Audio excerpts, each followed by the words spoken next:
जय श्री कृष्ण। नमस्कार। उपनिषदों के अध्ययन की श्रृंखला में मांडुक्य उपनिषद के आज के सत्र में सभी स्वाध्यायियों का स्वागत एवं अभिवादन ओमकार के नाद के साथ प्रार्थना करेंगे।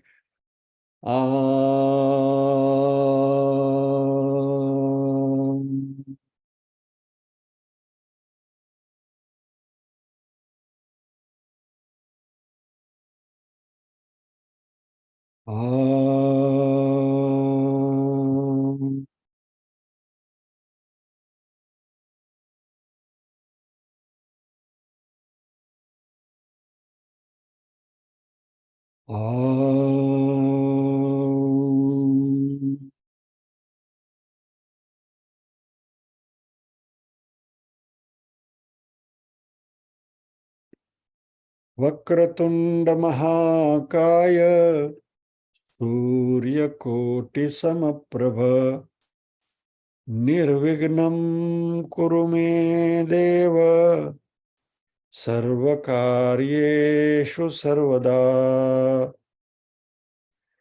या कुन्देन्दु तुषारहारधवला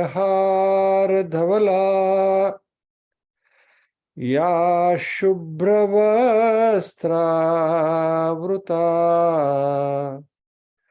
या वीणावरदण्डमण्डितकरा या श्वेतपद्मासना या ब्रह्माच्युतशङ्कर प्रभृतिभिर्देवैः सदा वन्दिता सा मां पातु सरस्वती भगवती निःशेषजाड्यापहा।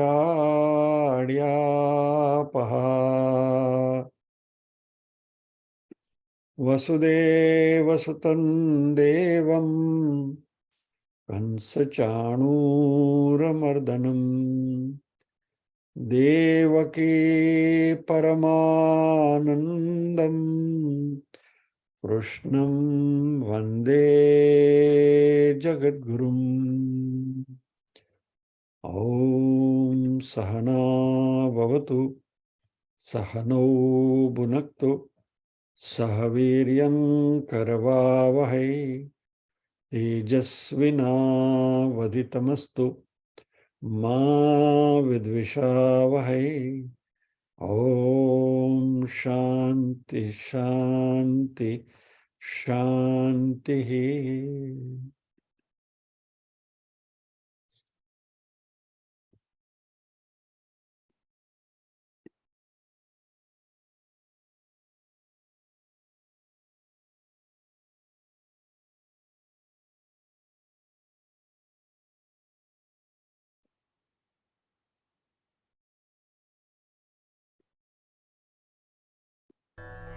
अथ माण्डुक्योपनिषत् शान्तिपाठः।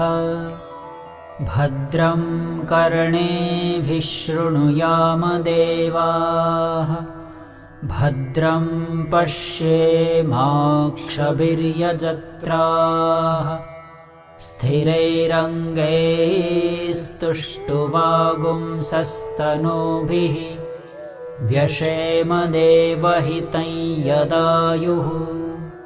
स्वस्ति न इन्द्रो वृद्धश्रवाः स्वस्ति नः पूषा विश्ववेदाः स्वस्ति नस्तार्क्ष्यो अरिष्टनेमिः स्वस्ति नो बृहस्पतिर्दधातु।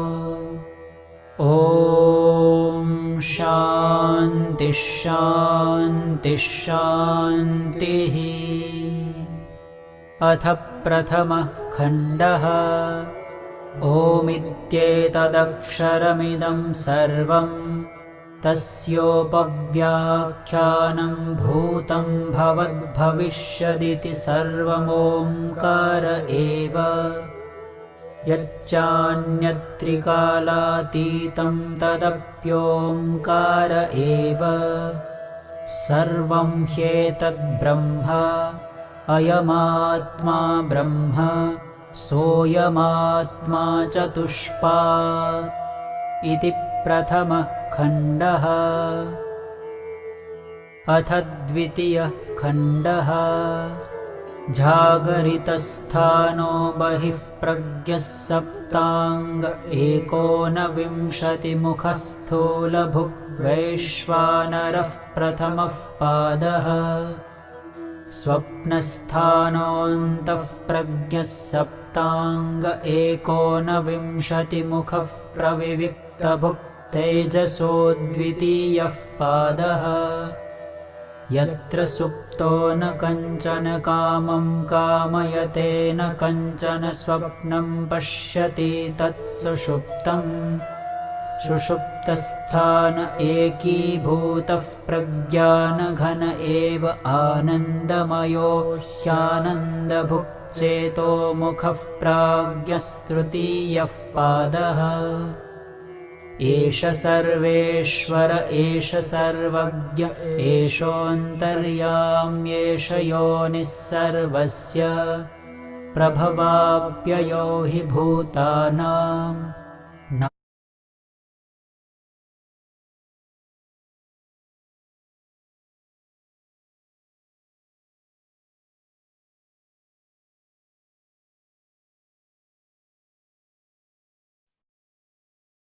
अगला मंत्र का गान देख लेते हैं, फिर मंत्र में प्रवेश करेंगे।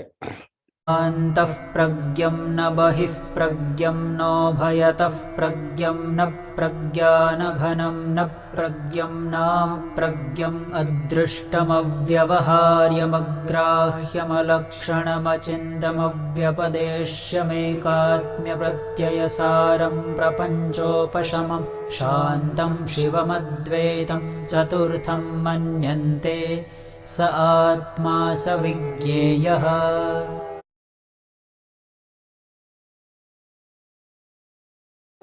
इति द्वितीयः।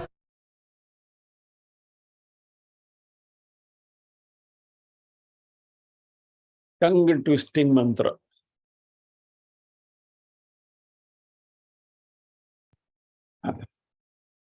एनीवे,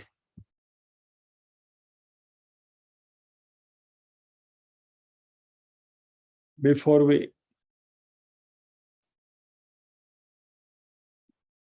इस मंत्र में प्रवेश करने से पहले अगले मंत्र की थोड़ी पूर्व भूमिका, इसके पहले मंत्र की। एष सर्वेश्वरः एकस् एष सर्वज्ञ एष अंतर्यामी एष सर्वस्य योनिः हि भूतानां प्रभवाप्ययो। यह सर्वेश्वर है, यह सर्वज्ञ है, यह अंतरात्मा है, अंतर्यामी है, समस्त विश्व की योनि अर्थात जन्म देने वाला गर्भ है, यह समस्त प्राणियों की उत्पत्ति एवं उनका प्रलय है।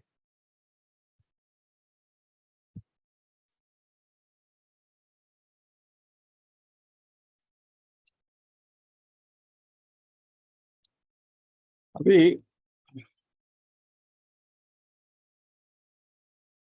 इस मंत्र में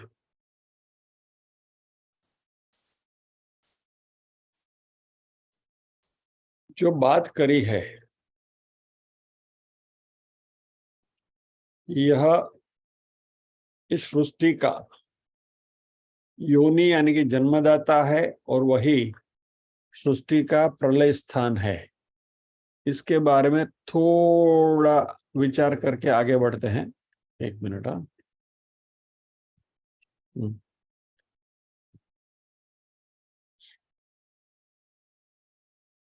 सृष्टि का प्रागट्य स्थान यह है, सृष्टि का प्रलय स्थान यह है, और हम कहते हैं कि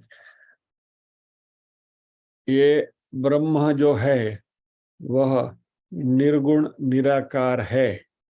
तो यदि वो निर्गुण निराकार है तो फिर ये सब जफा करने की उसको जरूरत क्या है?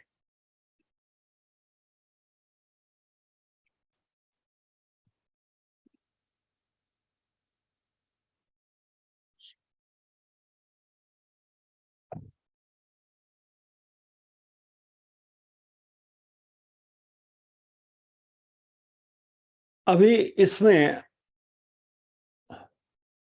कई मतांतर है, शास्त्रों में भी अलग अलग बातें हैं कि भाई भगवान ने इस ब्रह्मांड का सृजन किया अपनी इच्छा से, अपनी मर्जी से। और जब ये पूछा गया कि भगवान ने इस सृष्टि का अपनी मर्जी से सृजन क्यों किया, वो तो अलिप्त है, निर्गुण है, निराकार है। तो कुछ एक उत्तर ऐसा आया कि अपनी मौज के लिए, फॉर हिज एंटरटेनमेंट। तो किसी ने कहा कि लीलावत, लीला करने के लिए, स्पोर्ट, खेलना है, अब खेलना है।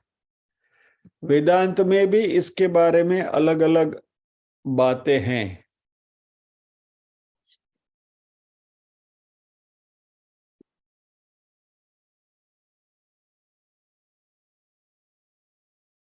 तो गौड़पदाचार्य जी ने इस मंत्र से जुड़ी हुई उनकी, हम सारी कारिकाएं नहीं ले रहे हैं, लेकिन एक कारिका जो है वो वर्थ मेंशनिंग है, इसलिए जरा उसको स्पर्श करके आगे बढ़ते हैं। भोगार्थम सृष्टिरित्यन्ये क्रीडार्थमिति चापरे देवस्यैष स्वभावोऽयम् आप्तकामस्य का स्पृहा। कोई कहते हैं कि अपने भोग के लिए, यानी कि एंटरटेनमेंट के लिए, तो अपर यानी, और कोई लोग ऐसा कहते हैं कि क्रीडार्थम, अपनी लीला करने के, खुद को क्रीड़ा करने के लिए सृष्टि का सृजन किया। देवस्य एषः स्वभावः अयम। गौड़पादाचार्य कहते हैं कि देव यानी कि ब्रह्म का यह स्वभाव है। आप्त कामस्य का स्पृहा, जो फुल्ली कंटेंटेड है, जो फुल है। सी, पूर्णमद पूर्णमिदम पूर्णात् पूर्णमुदच्यते, संपूर्ण परिपूर्ण है, परब्रह्म है। अभी जो पूर्ण है उसके मन में कोई भी इच्छा क्यों आएगी? क्या अपने भोग के लिए या तो एंटरटेनमेंट की इच्छा क्यों आएगी? अपनी क्रीड़ा के लिए, खेला खेलने के लिए क्यों इच्छा होगी? तो इसका एक उत्तर यहाँ गौड़पादाचार्य जी बताने की कोशिश कर रहे हैं कि ये सब प्रश्न जब ये पूछे जाते हैं तो उसका एक ही निराकरण हो सकता है, आंसर हो सकता है कि देवस्य एषः स्वभावः अयम आप्तकामस्य का स्पृहा। ये तो देव का यानी कि ब्रह्म का तो ये स्वभाव है, और जो परिपूर्ण है उसके मन में इच्छा कौन सी आएगी? क्योंकि अधूरापन जो है वो तो मनुष्य की निशानी है। इच्छाएं तो हमको होती है ना, ध्याये तो विषयान पुंस संगस्तेषु भजायते, भगवद गीता। तो भगवान में ये सब क्यों आएगा? तो ऐसी बहुत सारी कंफ्यूजिंग, कॉन्ट्राडिक्टरी बातें आती रहती हैं। तो इसके ऊपर एक छोटी सी चर्चा हम कर ले कि भाई सृष्टि का सृजन करने की परमात्मा को जरूरत क्या पड़ी।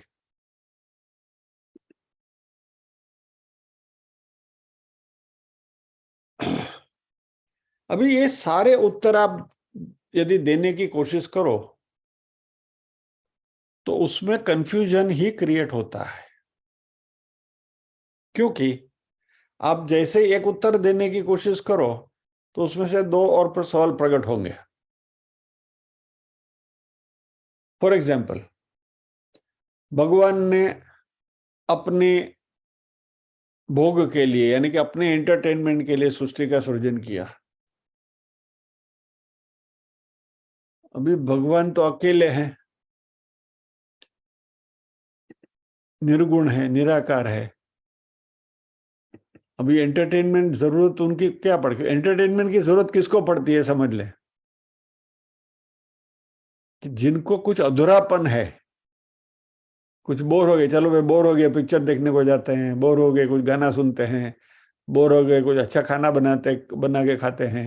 यानी कि यू कहीं कुछ अधूरापन आपको महसूस होता है, तभी उस अधूरापन की पूर्ति के लिए आपको कुछ दूसरा एंटरटेनमेंट चाहिए, बराबर है? तो भी यदि भोगार्थ हम कहेंगे परमात्मा को, परब्रह्म को एंटरटेनमेंट चाहिए, परब्रह्म को तो परिपूर्ण है, अभी उसको तो मन में कोई इच्छा ही नहीं, तो उसको एंटरटेनमेंट काहे का? अच्छा, दूसरी बात, एंटरटेनमेंट के लिए कोई बाहरी एक्सटर्नल साधन की जरूरत पड़ती है? तो परब्रह्म तो एक अकेले है, इज यूनिक। तो वो अकेले हैं, तो फिर वो दूसरा कहां से लाएंगे एंटरटेनमेंट? खेलने के लिए दूसरा भी तो चाहिए ना। द सेम थिंग लीला, खुद को लीला करनी है इसलिए फिर उपनिषदों में भी कहा कि भाई हाँ लीला करनी थी इसलिए को हम भविष्याम, तैत्तरीय उपनिषद में बात आई है।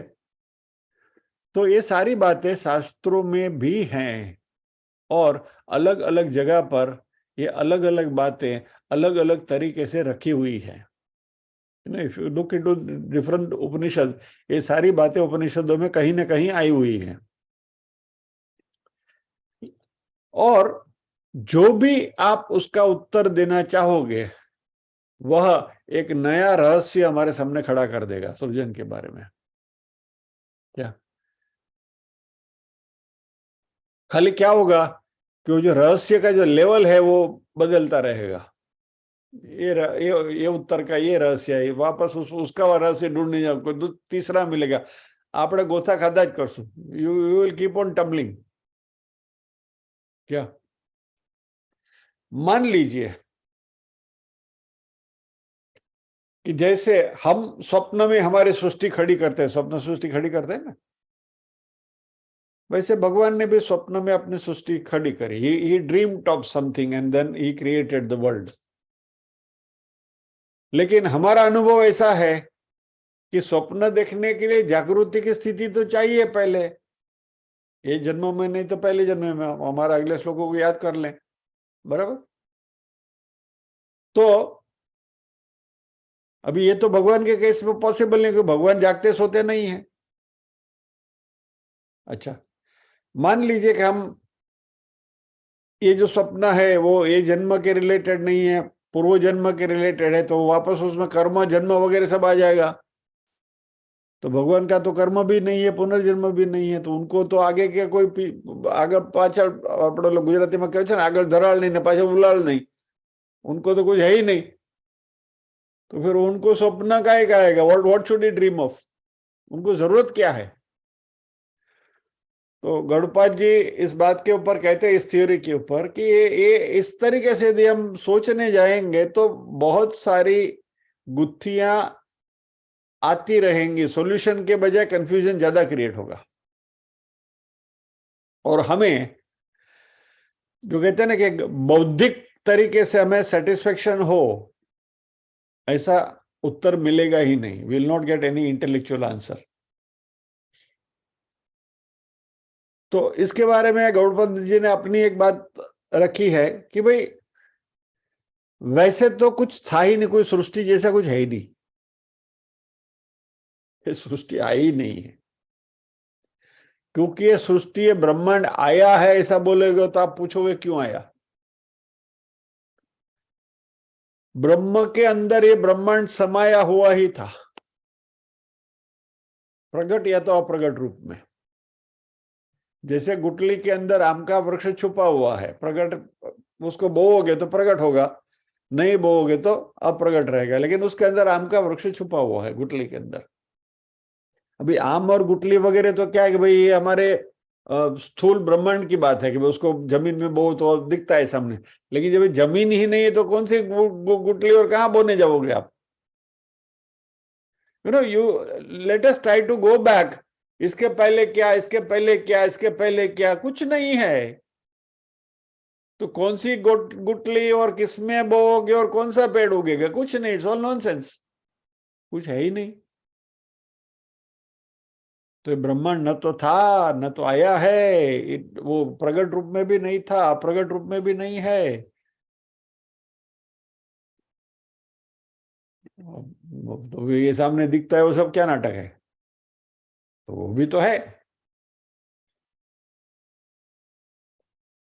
तो इसलिए हमारे शास्त्रों ने इसको मिथ्या कहा, कि मिथ्या यानी जो है और नहीं भी है।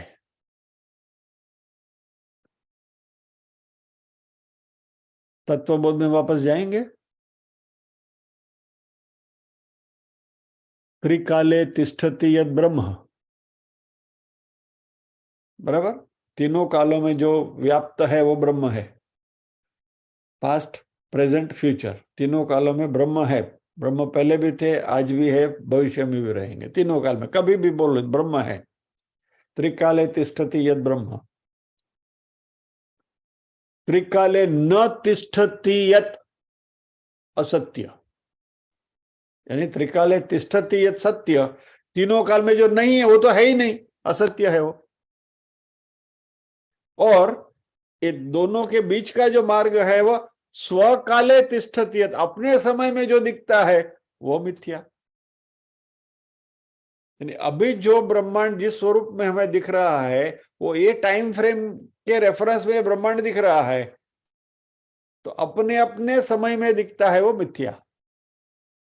तो हमारी बात करें तो अभी हम ढिंगलू लेने आए हुए थे, तो इसकी जो उम्र है वो उम्र में हम हैं, यहां दिखते हैं। ये खेला खत्म हो गया तो चले गए, ये शरीर चला जाएगा इन दिस फॉर्म, बात पूरी। तो ऐसी जो भी चीजें जो दिखाई देती है ब्रह्मांड में महसूस होती है, वो सारी मिथ्या है। और ब्रह्मांड में जो भी कुछ है वो वैसा ही है, इसलिए ये सारा ब्रह्मांड मिथ्या है। यानी स्वकाले तिष्ठति यत्।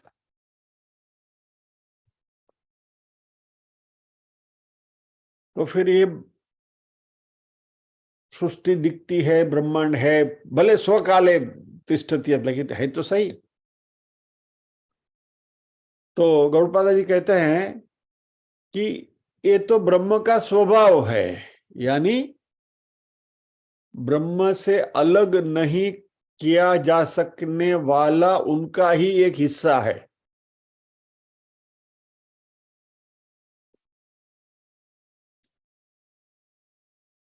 यानी ये कभी भी आया नहीं है, ब्रह्म का अविभाज्य अंग है, ब्रह्म में ही उपस्थित है।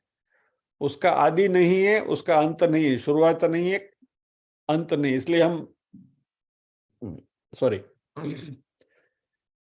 9वें अध्याय में राजगुह्य योग में भी हम यही बात कर रहे थे कि हमारा जो ब्रह्मांड की जो पूरी प्रोसेस है साइक्लिक है, सर्कल है, स्ट्रेट लाइन, लीनियर नहीं है, आदि और अंत नहीं है। स्ट्रेट लाइन रहेगा तो उसका आदि है और अंत है, बिगिनिंग है और एंड है। लेकिन ये जो हमारी जो फिलोसॉफी है उसमें क्या है, ये पूरा सर्कुलर है, यानी कि सर्कल जो है उसका न तो आदि है न तो अंत है।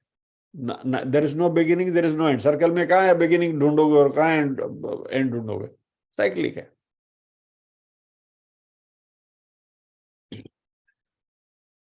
और यही बात भगवान ने 15वें अध्याय में भी करी है। चलिए ये भी आपको डिस्प्ले कर दूं। बहुत जाना माना श्लोक है, 15वें अध्याय का 3रा श्लोक।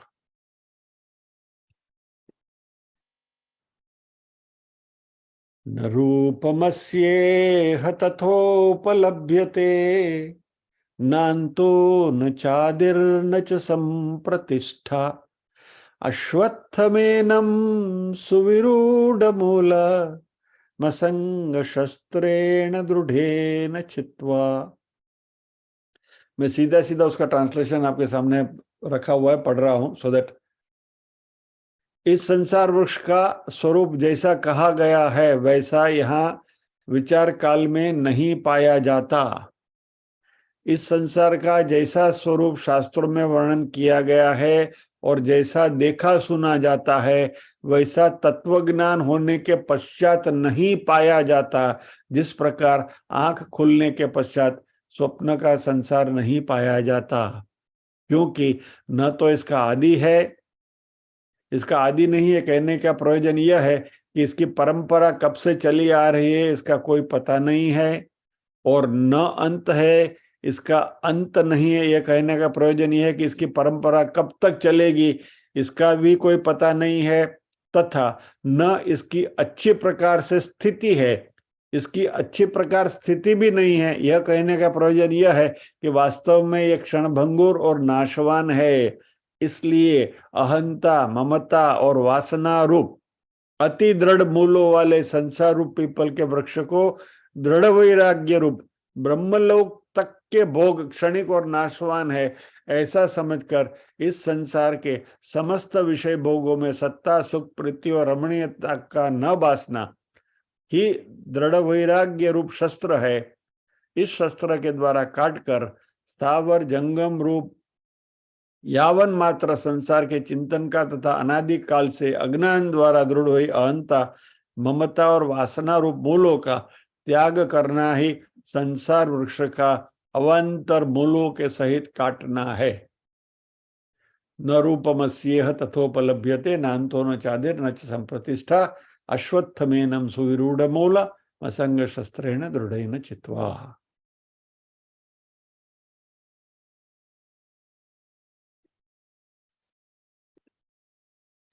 यानी बार बार घूम फिर के हम उसी बात पर आते हैं कि ये जो संसार हमें दिख रहा है उसका जो मिथ्या स्वरूप है, वो मिथ्यात्व को यदि हम ज्ञान के द्वारा पहचान लें और उसके साथ जुड़ी हुई हमारी जो भी अहंता ममता है उसमें से हम बाहर निकल जाएं, तो ये ब्रह्म का जो सही स्वरूप है उसका हमें पता चलेगा और ये सारे कंफ्यूजन हमारे मिट जाएंगे।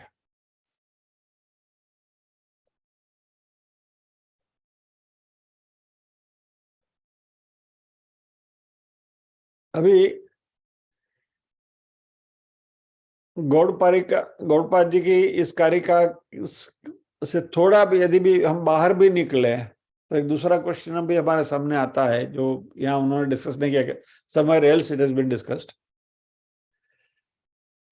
कि यदि ये मिथ्या नाम और रूप, नेम एंड फॉर्म ब्रह्मांड का वही ब्रह्म का ही हिस्सा है, तो हमारा जो ओरिजिनल ब्रह्म के बारे में हमारे जो मान्यता है कि ब्रह्म तो यूनिक है, अकेले हैं, उनका दूसरा हिस्सा कैसा हो सकता है?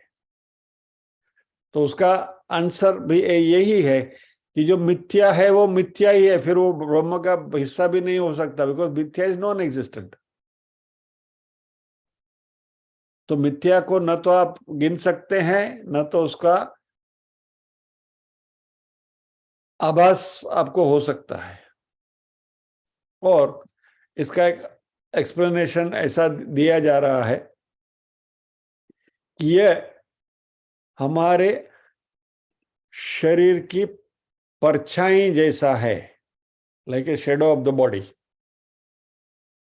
जो इस शरीर से अलग नहीं किया जा सकता। शरीर की परछाई जो है वो बिल्कुल शरीर के जैसी ही दिखेगी, लेकिन ये हमारा दूसरा शरीर नहीं है। तो ये ब्रह्मांड जो है ब्रह्म की परछाई है क्या? वो भी नहीं है। लेकिन समझने के लिए, वहां तक पहुंचने के लिए कुछ हमें जो दिशा चाहिए, तो ऐसे थोड़े थोड़े रेफरेंसेस लेकर हम उसकी कल्पना कर सकते हैं। क्योंकि जिस दिन ब्रह्म को आपने पूरा पूरा जान लिया उस दिन आप स्वयं ब्रह्म हो गए, बात खत्म। नमक की पुतली समुद्र में गोता लगाने गई, समुद्र कैसा है ढूंढने के लिए, बात खत्म।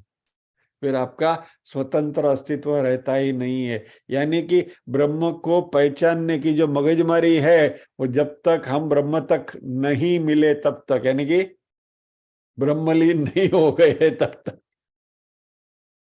जिस दिन ब्रह्मलीन हो गए उस दिन सारी बातें अपने आप खत्म हो जाएंगी। तो ये सब मगजमारी, यह देह है समझने के लिए। अभी यहाँ हम बैठे हैं तो भेजे भेजे का दही कुछ करना पड़ेगा, इसलिए कर रहे हैं हम। तो कुछ बंद करो नहीं यार, क्लास करो मंडाना।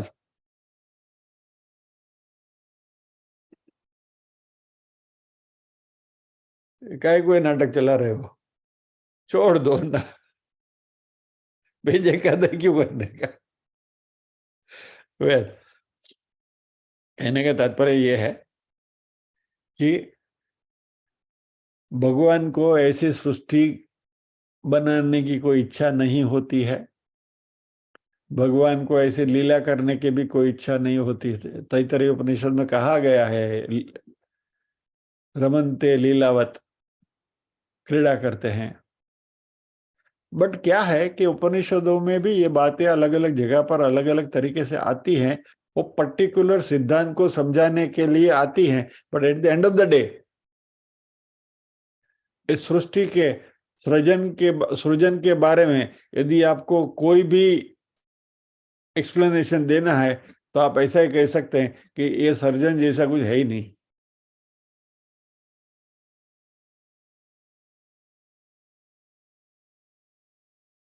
अभी इसकी हमें अनुभूति कैसे हो सके, क्योंकि मांडुक्य उपनिषद की शुरुआत में तो हमने कहा था ना, बड़े बड़ी बातें करी थी हमने। It is like a scientific process, आपको सामने दिखेगा, ये सब की अनुभूति होगी। तो अभी तो आप सब उल्टी बातें कर रहे हैं, तो फिर ये मांडुक्य उपनिषद क्या की उपयोगिता क्या होगी। तो कहीं तो ले जाना पड़ेगा ना, we have to reach somewhere.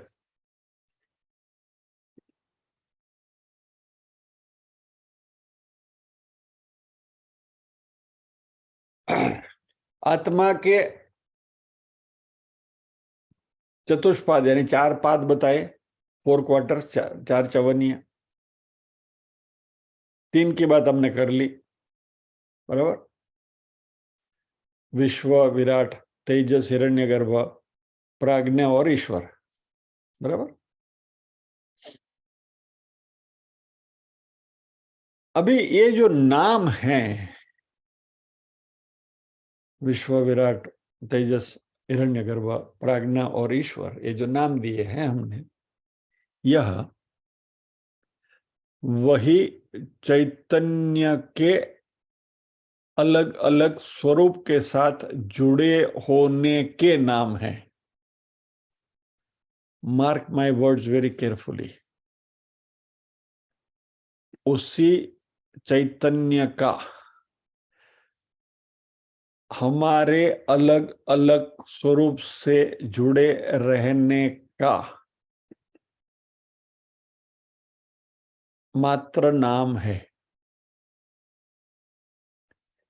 यानी विश्व बोलो तो हम जागरूक स्थिति में जो चैतन्य हमारे साथ जुड़ा है वह, उसको नाम दे दिया विश्व। विराट बोलो तो उसी चैतन्य का इस ब्रह्मांड के साथ जो एसोसिएशन है, ब्रह्मांड के स्वरूप के साथ, वह विराट हो गया। हम जब इस स्वप्न में थे तभी जो चैतन्य हमारे साथ जुड़ा हुआ था, बराबर, चैतन्य हमेशा उसी जगह पर ही है, लेकिन जब इस स्वप्न में है तभी जो हम उसके साथ जो हमारा कनेक्शन होता है, तो उस समय का जो उस समय का चैतन्य तो नहीं कहेंगे, चैतन्य तो एक ही है, but just for sake of understanding, तो तभी जो दशा है उसको हमने तेजस कह दिया, और वैसे ही हिरण्यगर्भ कह दिया।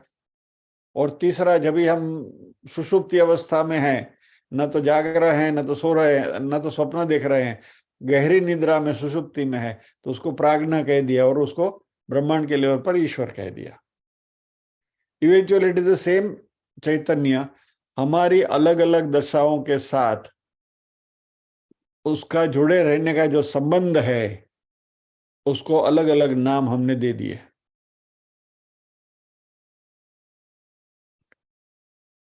तो फिर तूर्य क्या है? बराबर। तो चार चतुष्पाद का है ना, तो जो चौथा जो चरण है वो तूर्य है। तो तूर्य क्या है? वो तूर्य यानी कोई चौथी दशा नहीं है। जैसे पहले चार दशाएं, पहले तीन दशाएं थी, जागृत, स्वप्न और सुषुप्ति, वैसा तूर्य नाम की कोई चौथी दशा नहीं है। क्योंकि ऋषि उस दशा का नाम भी नहीं देने पाए, इसलिए उसको तूर्य कहा। It could not be identified कि what is the state of that particular state.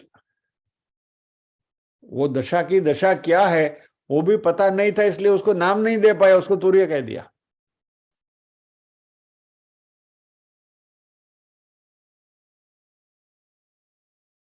यानी कि तूर्य जो है वह हमारी पहली तीन कक्षाएं जो हैं उनके साथ जुड़ा हुआ नहीं है। ये तीनों कक्षाओं से अलग जो है वह तुरीया अवस्था है। यानी यह चैतन्य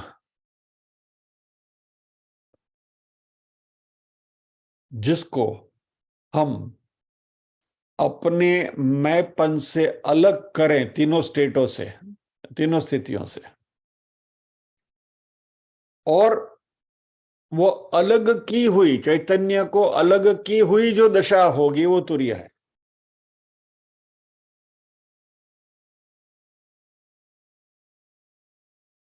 इसको समझिए, क्या अलग की हुई दशा यानी क्या? सीधा सीधा आंसर, चैतन्य यानी चेतना। बराबर। जीवन, स्टेट, बहुत सिंपल शब्द में कहते जीवन, हमारा अपना जीव। जागृत अवस्था में तुम्हें मालूम है हमें बैठा चाहिए, दिखते हैं। स्वप्न अवस्था में भी स्वप्न देख रहे हैं, हमें पता है कि भी सपना देख रहे हैं, और कभी भी जागने वाले में will will be getting out of the bed, बिछाने से बाहर उतरेंगे स्वप्न में से। सुषुप्त में भी गहरी नींद में सोए हुए थे, तो वो भी उठकर बिछाने से सुबह उठ के कराग्रे वसुदे लक्ष्मी करमूले सरस्वती करने वाले हैं। बराबर। तो वो भी होने वाला है। अब ये तीनों स्थिति से परे अब चैतन्य को निकाल दो तो क्या होगा? राम बोलो भाई राम। इस अवस्था में से चैतन्य से यदि मेरा मेरा डिस्कनेक्शन हो जाए, मान लो कि अभी मैं आपके सामने बैठा हूं, यहाँ यदि इस घड़ी इस क्षण पे मेरा चैतन्य के साथ डिस्कनेक्शन हो गया तो क्या होगा? डूब। क्या गया? अरे भाई अभी अभी तो मंडू के उपनिषद के ऊपर बात कर रहे थे, उकली गया गया गया।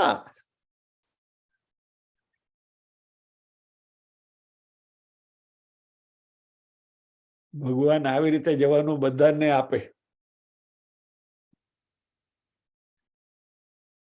विशफुल थिंकिंग, और कुछ नहीं तो ऐसा तो हो ही जाए।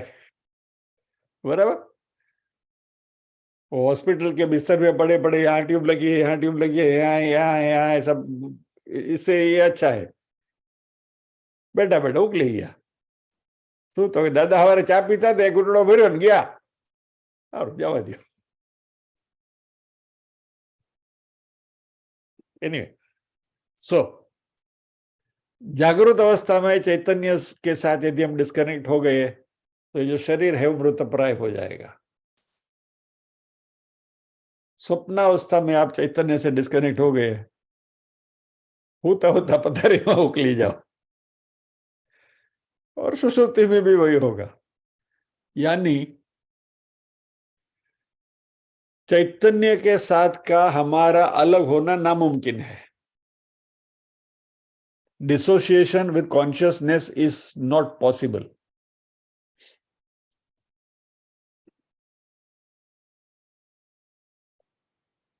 या क्योंकि हम किसी न किसी स्थिति में हैं, या तो जागृत है, या तो स्वप्न देख रहे हो, या तो सुषुप्ति में है। We are in one of the state always. अभी हमारे में थोड़े ज्यादा लर्नेड जो हैं, सीखे हुए हैं, अध्यात्म के मार्ग में 2 कदम हमसे आगे हैं, तो प्रश्न करेंगे कि भाई यदि मैं समाधि लग गई तो मेडिटेशन करते हैं। आप अब 6ठा अध्याय हमारा चल रहा है, बराबर, हम मेडिटेशन की बात कर ही रहे हैं। तो मेडिटेशन करते करते समाधि लग गई। समाधि की दशा क्या है? आप शरीर से अलग हो गए, स्थूल शरीर से अलग हो गए, सूक्ष्म शरीर से अलग हो गए। That is the state of समाधि। तो क्या ये चौथा स्टेज है क्या?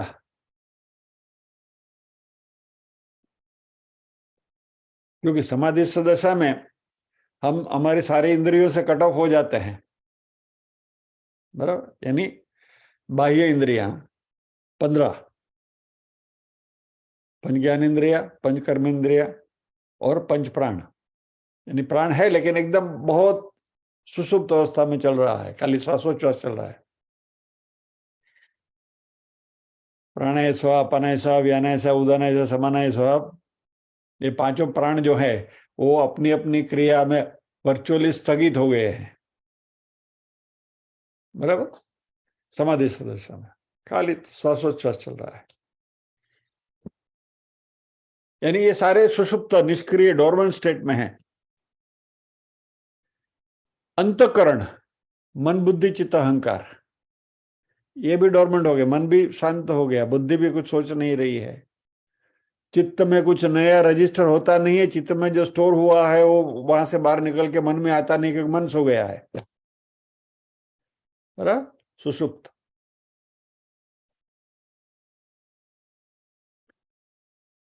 लेकिन अहंकार गया नहीं है। यानी हमारा कारण शरीर विद्यमान है, और उस कारण शरीर को बनाए रखने के लिए जो थोड़ा सा श्वासोच्छ्वास चल रहा है, वो उस कारण शरीर को बनाए रखने के लिए है। इसलिए स्थूल शरीर का भान नहीं है, सूक्ष्म शरीर का भान नहीं है, मन बुद्धि चित्त सुषुप्त हो गए, फिर भी कारण शरीर अपनी जगह पर है। और जैसे ही समाधि में से बाहर निकले तो कारण शरीर उसी में से अपने स्थूल और सूक्ष्म शरीर को प्रगट करके તમે પાછો ચાલો બહુ મસ્ત સમાધિ થઈ ગઈ, હા, મજા આવી ગઈ, बस बैक टू नॉर्मल। यानी कॉन्शियसनेस, चैतन्य के साथ का टोटल डिस्कनेक्शन पॉसिबल नहीं है।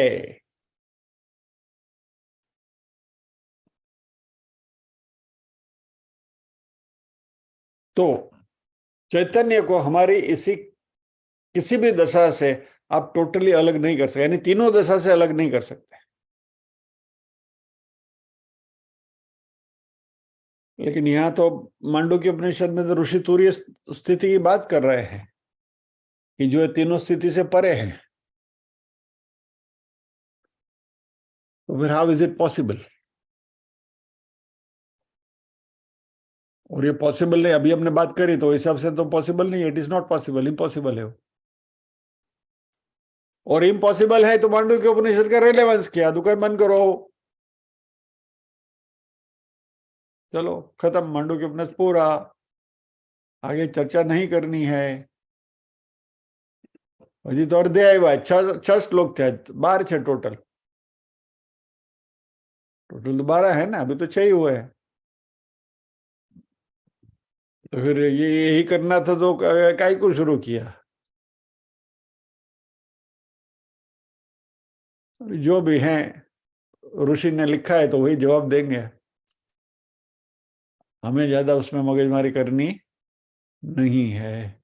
लेकिन ये जो चैतन्य हमारे इन स्थितियों से जब अलग होता है तो क्या होता है, उसका जवाब ऋषि देंगे। तो क्या देंगे उसकी एक झांकी हम कर लें और फिर उसके ऊपर चर्चा करेंगे।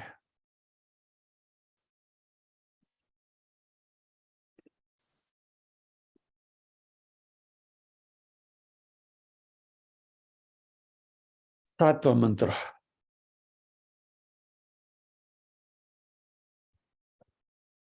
न अंतप्रज्ञम न बहिष्प्रज्ञम नोभयत प्रज्ञम न प्रज्ञान घनम न प्रज्ञम न प्रज्ञम अदृष्टमव्यवहार्यमलक्षणमचिन्त्यमव्यपदेश्यमेकात्म प्रत्ययसारम प्रपंचोपशमं शांतम शिवमद्वैतम चतुर्थम मन्यते स आत्मा स विज्ञेय। ये सातवां मंत्र। यहां से लेकर यहां तक कोई फुल स्टॉप कॉमा कुछ नहीं है।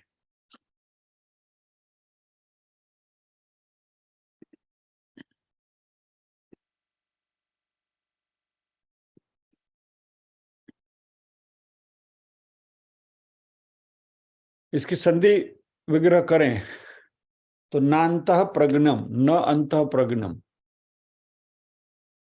न बहिः प्रज्ञम, अंदर की ओर देखता नहीं है, बाहर भी नहीं देखता है। न उभयतः प्रज्ञम, दोनों बाजू नहीं देखता है, अंदर भी नहीं बाहर भी नहीं। न प्रज्ञान घनम, जो तीसरी स्थिति जो हमारी थी ना सुषुप्ति की, वहां प्रज्ञान घन की बात आई थी ना कि सब हमारी जो ये है वो इकट्ठा हो गया, लंप हो गया है। तो न प्रज्ञान घनम वो भी नहीं है, न प्रज्ञम न अप्रज्ञम, वो जानकार भी नहीं है, अज्ञान भी नहीं है। अदृष्टियम, दिखाई भी नहीं देता। अव्यवहार, उसके साथ आप कोई रिलेशन में नहीं ले सकते, कोई व्यवहार नहीं कर सकते। You can not deal with it. अग्राह्यम, जिसको आप ग्राह्य यानी कि पकड़ नहीं सकते। अलक्षणम, उसका कोई लक्षण नहीं है, it does not have any characteristics. दुबला पतला जाड़ा मोटा ठिगणो नाटा लंबा कुछ नहीं है, अलक्षणम। या वो शांत भी नहीं है, क्रोधी भी नहीं है, खट्टा भी नहीं है, मीठा भी नहीं है, कुछ नहीं, अलक्षणम। बराबर। अचिंत्यम, उसके बारे में आप सोच भी नहीं सकते। तो फिर अभी हम कर क्या रहे हैं, वही तो कर रहे हैं, अचिंत्यम। अव्यपदेशम, उसके बारे में बता भी नहीं सकते। एकात्म प्रत्यय सारम प्रपंचोपशमम शांतम शिवम अद्वैतम। जो शांत है, शिव है, कल्याणकारी है, और अद्वैत है, यूनिक है। चतुर्थम मन्यन्ते विवेकिनः, जो विवेकी लोग हैं, पुरुष है, वह वो चतुर्थ की बात करते हैं। और वो क्या है?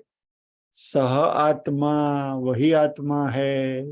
और सविज्ञेय, उसी के बारे में जानना चाहिए, वही जानने योग्य है।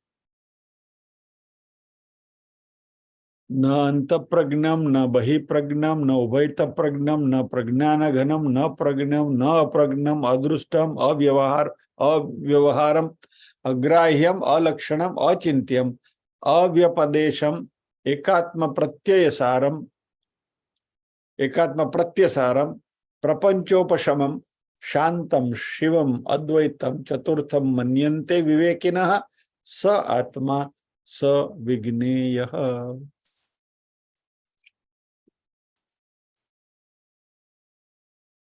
न अंत प्रज्ञम, जो अंदर की ओर नहीं जा, अभी अभी हमने देखा। न वही प्रज्ञम, जो बाहर नहीं देखता है। न उभयत प्रज्ञम, बाहर अंदर नहीं देखता है। न प्रज्ञान घनम, लंप नहीं। न प्रज्ञम, ज्ञान नहीं है। न प्रज्ञम, अज्ञान भी नहीं है। अदृष्टम, अव्यवहारम, इनकम्युनिकेबल, अग्राह्यम, अनसीजेबल, अलक्षणम, फीचरलेस, अचिंत्यम, अनथिंकेबल, अव्यपदेशम, अननेमेबल, यानी कि जिसके बारे में आप उपदेश नहीं दे सकते, you can not describe it.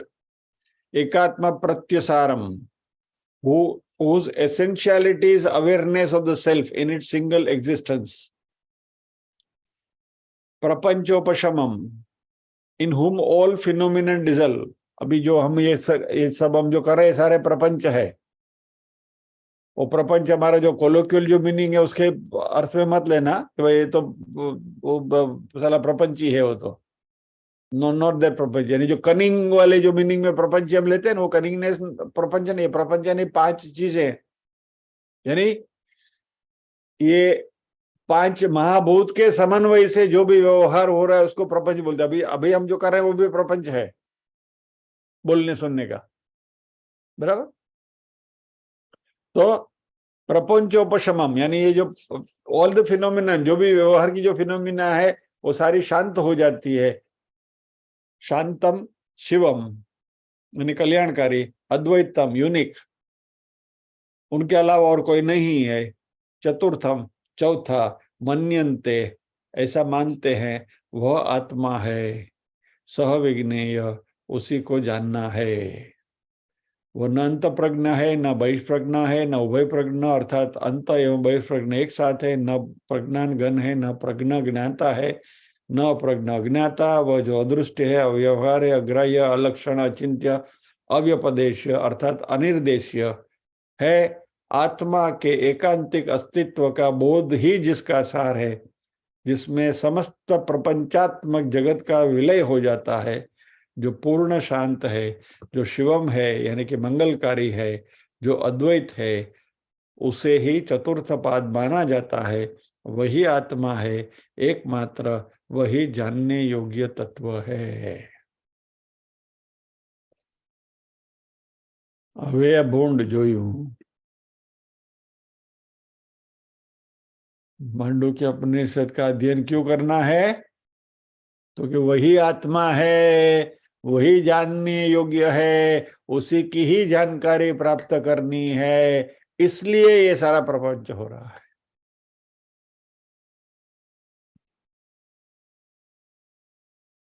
बस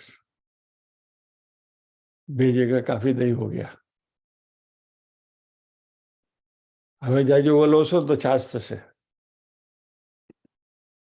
એટલો દહીં जो जमाया है उसको जमने दो, ठीक है। तो आज हम यही रुकेंगे, प्रार्थना करेंगे।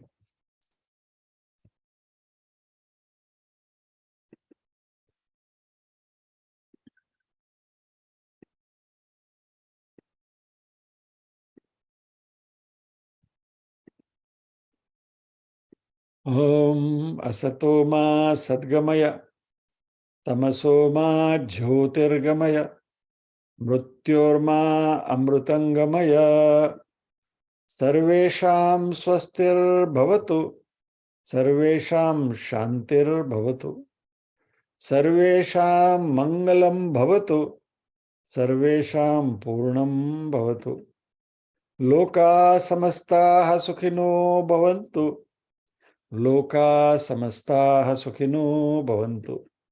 नाहं कर्ता हरिः कर्ता, हरिः कर्ता हि केवलम्। ओम शांति शांति शांति।